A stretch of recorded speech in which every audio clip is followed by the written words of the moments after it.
and someone tried to break in. Actually, there's 2 people into our backyard, 2 people into the front yard, and Cerberus is the only dog that lit up.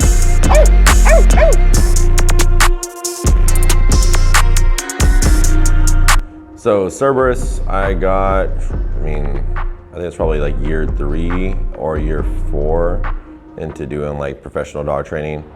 At that point in time, I had like, 2 pit mixes and I had an American bully. And majority of the work I was doing was mostly behavioral. I did volunteer my time as a helper for a local Schützen club. And I typically worked a lot of shepherds, a lot of herders. And I was always really fascinated with the breed, and always really I loved watching the athleticism, the drive of them. Once I started getting into like working more law enforcement and doing those things, I was working more hands-on. And once I got the opportunity to buy a Cerberus from his breeder, someone that basically was like, hey, we got this dog, fits what you got to do. And I ended up contacting Michael Naranjo, who was his breeder, and I got set up with Cerberus. Weeks later, he was delivered to us. If you watch Raising Hell, one of our older YouTube series, there's actually the delivery on there where I went to the wrong part of the airport to pick him up. And since I got him, it was I guess the show Raising Hell was pretty accurate for who Cerberus was as a puppy and who he was in his early years too, and much different than who he is now. I just felt like, at that point, I was so focused on business. I was heavy into behavior mod, heavy into like helping people with their dogs. So before then, I didn't really have a lot of time to devote to my own dogs. And still now, it can get a little bit, tight with time. At that point, I was just like, dude, you know what? Let me just get a dog that I can actually like put some time into a little bit and experiment with these herders and kind of work with them and be on the opposite side of being bit by them, or or helping their handler train for certain things. Actually own one myself, besides like what I was doing before, where I was raising dogs and selling them and doing whatever I had to do, but actually have one that would be my dog.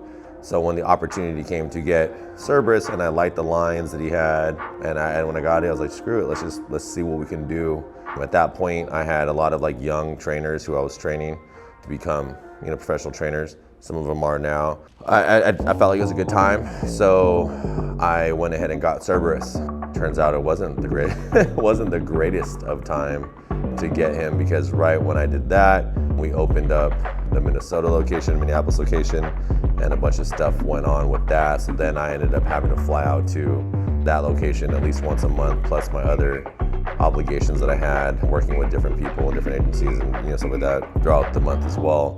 Cerberus was like supposed to be like the dog I was like gonna have to devote a bunch of time to, but it ended up being a dog that me and my staff at that time helped me raise, because I was traveling 15 days out of that month doing things like that.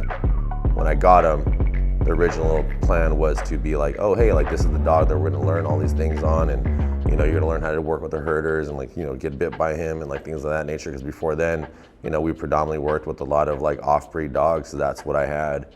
So this was kind of like we did the reverse introduction to bite training. A lot of my guys learned on working with off-breeds, and then we went on to males. Cerberus still isn't your typical male.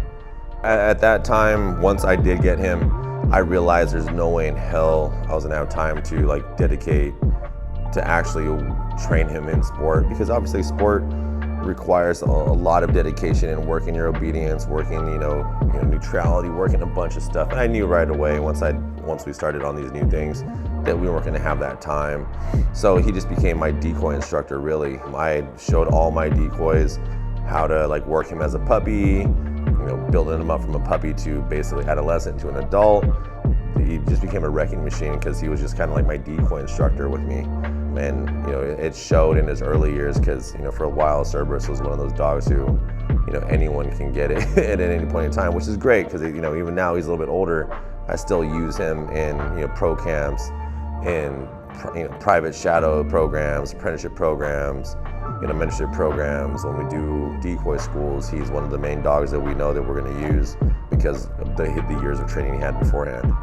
Cerberus and me have been through quite a bit together. He was a dog that kind of helped me transition into working with more of the herders. Him and me were stuck together like, every day while I was in town.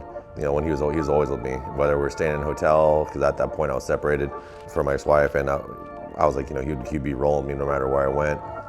When he was a young dog, I want to say it was like either 6 to 8 months, maybe even a little bit older. I was at my ex-wife's house with Ivy, and Cerberus was in the back with the other dogs, Marilyn and Bear and Count.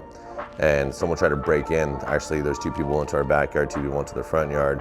And Cerberus is the only dog that lit up. And he lit up, something different that we never heard before, or I've never heard before. So I sprung up out of the guest room I was in, and I looked outside and I saw 2 guys back there. Looked up front, saw 2 guys out there, immediately went to go grab the stuff I needed to grab, called the cops, and they showed up relatively quickly, and that dispersed. But Cerberus was one of the dogs that alerted us for that. I'm eternally grateful for him, because that didn't happen, I wouldn't have woken up, and I wouldn't have known what was going on, and God knows what would have happened from there. For me, I'm always eternally grateful for him, because Ivy is my life, and I would do anything to protect her, and the fact that Cerberus sprung up and was ready to protect right at that point in time, that was something huge to me. Another reason is from the moment that Cerberus was a baby to where he is now, he was a dick to every single person, every dog, everything like that. He was just a dick, but he's always been chill with my daughter. And like I said before, my daughter is my world, so I saw that, and they were kind of raised together. There's many reasons as to why Cerberus is my main guy, but if I had to point it out through a few different things, it's one, the fact that he alerted all this stuff at that point, at that young of an age, and 2, just for how he's been with my daughter, and the other parts, we've been through a lot together, a big journey from where Primal Canine was to where Primal Canine is, and he's been a big player in that whole entire game. Watch the Raising Hell series, the first one with Cerberus. I'm pretty explicit on there as far as everything that I went through with him. Be prepared to pick up a lot of poop. The first year of me having Cerberus, and this is why his name is Shitty Cerberus, this is the only reason why his hashtag or his IG name is Shitty Cerberus, is that dog shit in his crate every day. It didn't matter if you took him out, it didn't matter if you didn't give him food, it didn't matter if you took him to the vet, got medication. That dog shit in his crate every single day. And to this day, you can say whatever you guys want to see on here, I'm pretty sure convinced it's because he's just a dickhead. But the first year, Cerberus kind of destroyed his crate, so I went through a lot of that. He was raised, like I said, he was my kind of my mini decoy instructor, so he worked with a lot of decoys from a young age up until now. So he was very much like anyone can get it when he was in his young, formidable ages, where he was just I'm a tough dog, before he became the social butterfly that he is today. He wasn't this super hyper dog like some of the dogs that we have. But you did have to spend time with him. You did have to do some exercises with him. You did have to do a bunch of things like that. He wanted that engagement. He thrives on that. That's what he loves. He gets excited when he's around people. He wants to have that engagement with his handler. If you're in need of a dog like Cerberus, get ready to clean, get ready to exercise, just get ready to have a good time with your dog. Spend some time with him. If I were to do it again, there's a lot of different things I would do with Cerberus, but also my time is much different now than it was back then.